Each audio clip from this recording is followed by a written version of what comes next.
वासुदेवाचं रूप घेतलेलं असतं आणि ती आता मधूच्या घरी आलेली असते, कारण तिला खात्री करून घ्यायची असते की नक्की मधू जिवंत आहे की नाही. आणि तिला तशा वेशामध्ये श्रीकांत बिलकुल ओळखत नाही. तेव्हा आता श्रीकांत मधू सिंधूला घरात येण्यापासून अडवत असतो आणि त्यानंतर तो तिला जायला सांगतो. आणि मग सिंधू ही बाहेरच उभी असते, कारण सिंधूला इथून मधूला पाहिल्याशिवाय काही जायचं नसतं आणि ती लपून बसलेली असते. तेव्हा तिचं बारीक लक्ष असतं की आता श्रीकांत काय करतोय. त्याच्या हालचालींवर तिचं लक्ष असतं, कारण तिलाही आतमध्ये जायचं असतं आणि बघायचं असतं की मला कुठून तरी कोणत्या तरी मार्गाने नक्कीच मधू दिसायला पाहिजे. आणि म्हणूनच ती थांबून असते. तर श्रीकांत आता नेमकाच त्यांच्या आतमधल्या सिक्रेट रूममध्ये जाताना सिंधूला दिसतो. तेव्हा सिंधू अलर्ट होते आणि हळूहळू दबक्या आवाजात पाऊल टाकत ती आता आतमध्ये शिरते. आणि विभावरीच्या घरात घुसल्यानंतर तिच्या लक्षात येतं की श्रीकांत हा नक्की सिक्रेट रूममध्ये गेलाय. त्या कपाटामध्ये काय करतोय हा, हे ती सगळं पडद्याच्या आडून बघत असते. आता सिंधूने आतमध्ये प्रवेश केला आहे, पण दुसरीकडे जो श्रीकांतचा जो नोकर आहे तो चहा घेऊन मधूसाठी आणत असतो आणि हे काही सिंधूला माहिती नसतं. तेव्हा आता सिंधूला अचानकपणे असं जाणवतं की कोणीतरी येते, म्हणून पुन्हा ती पडद्याच्या मागे लपून बसते. आणि त्यानंतर इकडे तिला आता मधूचे पाय दिसतात, कारण श्रीकांत एकदम मधोमध उभा असतो आणि त्यामुळे तिला आता मधूचे पाय दिसलेले आहेत आणि हातसुद्धा. पण मग ती खूप वाकून बघण्याचा प्रयत्न करत असते, कारण तिला खात्रीच करायची असते की मधू जिवंत आहे की नाही. आणि म्हणूनच ती खूप वेळ तिथेच पडद्याच्या मागे पाहत बसलेली असते. तितक्यात आता सिंधूची हालचाल होत असतानाच श्रीकांतला काहीतरी आवाज आल्यासारखं जाणवतं आणि म्हणून श्रीकांत आणि मधू तिकडे वाकून पाहायला लागतात. सिंधू पटकन आता बाजूला जाऊन लपून बसते. तर आता सिंधू खूप घाबरलेली असते. तर इकडे श्रीकांत आणि मधू म्हणत असतात की तिकडे कोणी आहे का, मला कसला तरी आवाज आला, एकदा बघ ना मामा, असं मधू त्याच्या मामाला म्हणजे श्रीकांतला सांगते. आणि मग श्रीकांत बघू लागतात. तेव्हा मधू म्हणते की आता मला आहे ना खरंच खूप संशय येतोय त्या सिंधूचा.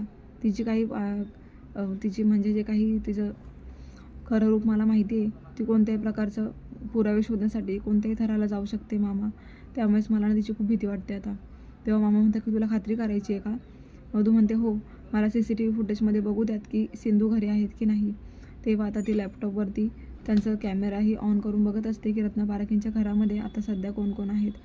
तेव्हा तिच्या लक्षात येतं की सिंधू ही घरामध्ये नाही आहे. आणि मग आता तिला धक्काच बसतो. ती म्हणते की मामा, माझा संशय खरा ठरला, सिंधू घरामध्ये नाही आहे आणि सकाळपासून ती बाहेर गेलेली आहे. तेव्हा ती कुठे गेली माहिती, ती इथेच आली. तेव्हा श्रीकांत म्हणतो असं काय बोलते मधू तू, अगं सकाळपासून मी घरीच आहे ना, सिंधू आलीच नाही आहे, माझं लक्ष आहे इथे. तेव्हा मग घरी कोण आलं होतं असं मधू म्हणते. तेव्हा श्रीकांत सांगतात की इथे फक्त वासुदेव आला होता सकाळी आणि त्यानंतर कोणीच आलेलं नाही आहे. मग आता मधूला संशय खरा ठरतो. मधू म्हणते की तो वासुदेव ही सिंधू असेल. मामा तुम्हाला माहिती नाही आहे, सिंधू तिच्या गोष्टी घडवण्यासाठी कोणत्याही थराला जाऊ शकते आणि कोणतेही रूप घेऊ शकते. तेव्हा आता मधूला असं आठवत असतं की सिंधूने कशाप्रकारे कृष्णाचं रूप घेतलं होतं, त्यानंतर एका मुलाचं रूप घेतलं होतं. विनूसाठी तिने कसे प्रकारचे जे काही रूपं घेतलेले होते आधीचे, ते सर्व तिला आठवतात. आणि मग ती श्रीकांतला सांगू लागते की तुम्ही सिंधूला इतकं साधंसुद्धा समजू नका, ती खूप भयानक आहे, ती असे वेगवेगळे रूपं घेऊन सुद्धा आपल्याला फसवू शकते. तेव्हा कशावरून तुम्ही असं म्हणतात की तो वासुदेवच होता, वासुदेव ही सिंधूच बनवून आली असेल तर. तेव्हा आता मामाचे सुद्धा इंडिकेटर लागतात. मामा म्हणता हे काय बोलते मधू तू, अगं ह्या कॅमेऱ्यामध्ये खरंच सिंधू दिसत नाही आहे, सिंधू जर त्यांच्या घरामध्ये नाही आहे तर मग ही गेली कुठे. तेव्हा श्रीकांतला सुद्धा आता असं वाटतं की खरंच सिंधू ही महापराक्रमी दिसते मला. तेव्हा मधू म्हणते की हो, मला तर अनुभवच आहे ह्या गोष्टींचा. तेव्हा आता सिंधूचा घरी फोन आलेला असतो. इकडे राजश्री, रुक्मिणी, रेश्मा सर्वजणी तिच्याबद्दल बोलत असतात की सिंधूच्या हातात काही पुरावा लागला असेल तर बरं होईल, आपल्या राघवची तरी सुटका होईल. तितक्यात आता रुक्मिणी काकूंना सिंधूचा फोन येतो आणि मग सिंधू म्हणते की काकू, आपला जो संशय आहे तो खरा ठरला आहे, माझी खात्री पटली की मधू जिवंत आहे. मी आज विभावरी ताईंच्या घरी आली आणि तिथे मला मधू दिसली. तेव्हा आता इकडे रेश्मा, ऋतुजा आणि राजश्रीला खूप आनंद होतो. रुक्मिणी काकूसुद्धा म्हणतात की बरं झालं, म्हणजे आपल्याला पुरावा मिळाला आहे तर. तेव्हा सिंधू तू लवकर घरी ये आणि आपण लगेच पोलिसांकडे जाऊया, आपण जर पुरावा दिला ना तर आपला राघव लवकर सुटेल. तेव्हा सिंधू म्हणते की इतकं उतावळ होऊन नाही चालणार काकू आपल्याला, कारण कोर्टाला पुरावे द्यावे लागतात आणि आपल्याकडे आता सध्या कोणताही पुरावा नाही आहे. त्याच्यासाठी मला कमिशनर साहेबांना भेटावं लागेल. मग आता ह्या तिघी इकडे मधूलाच बोलत असतात की इतक्या थराला चुकीच्या थराला जायला असं वाटलं नव्हतं, काय तर म्हणे आत्महत्या केली, कसली आत्महत्या, ही तर जिवंत आहे. मग हे नाटक तरी कशासाठी करते काय माहिती. राघव तर हिला बिलकुल व्हॅल्यू देत नाही, पण हीच बसली आहे राघव करत.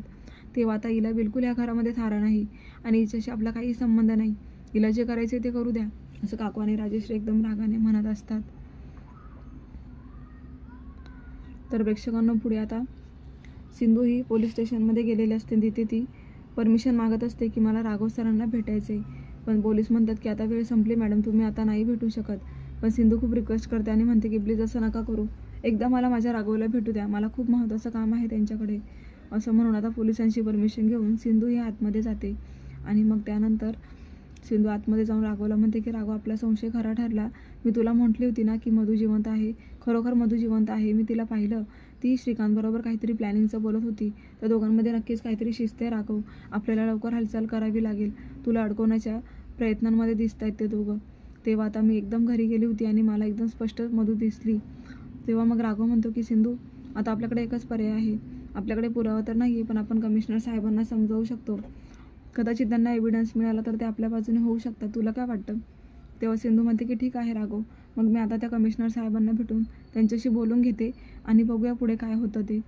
असं म्हणून सिंधू आता राघवला म्हणते की राघव, तू काळजी करू नकोस, किती काही झालं तरी मी तुला इथून सोडवणारच आहे.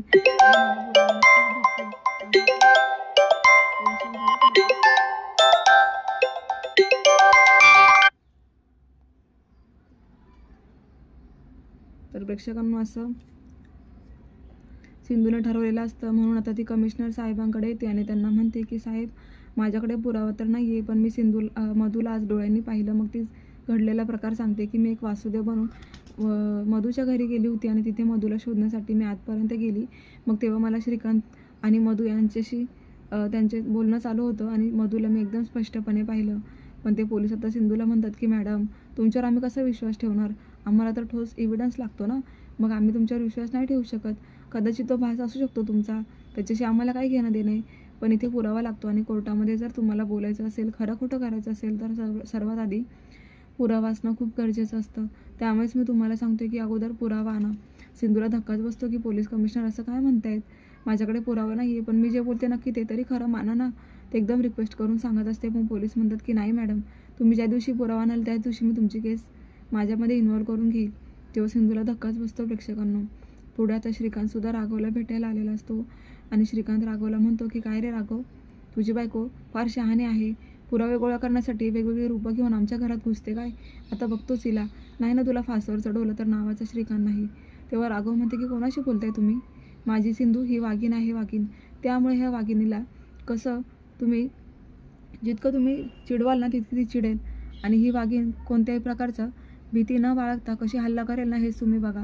तेव्हा आता तुम्ही सावध राहा वाघिणीपासून, माझी सिंधू ही वाघीण आहे, असं आता राघव म्हणतो श्रीकांतला. मग श्रीकांत म्हणतो की ठीक आहे, तुम्हाला चॅलेंज करतोयस ना, मी पाहतोच आता ही केस कोण जिंकतो. तेव्हा त्या प्रेक्षकांना पुढे काय काय होत राहणार हे आपल्याला पाहायचंच आहे. तेव्हा नवीन असाल तर चॅनलला सबस्क्राईब करा, नोटिफिकेशनसाठी बेल आयकॉनवर क्लिक करा, म्हणजे रोजचे अपडेट्स तुम्हाला वेळेवर पाहायला मिळतील. आजचा भाग कसा वाटला कमेंट करून नक्की कळवा. भेटूया उद्याच्या भागामध्ये, तोपर्यंत धन्यवाद.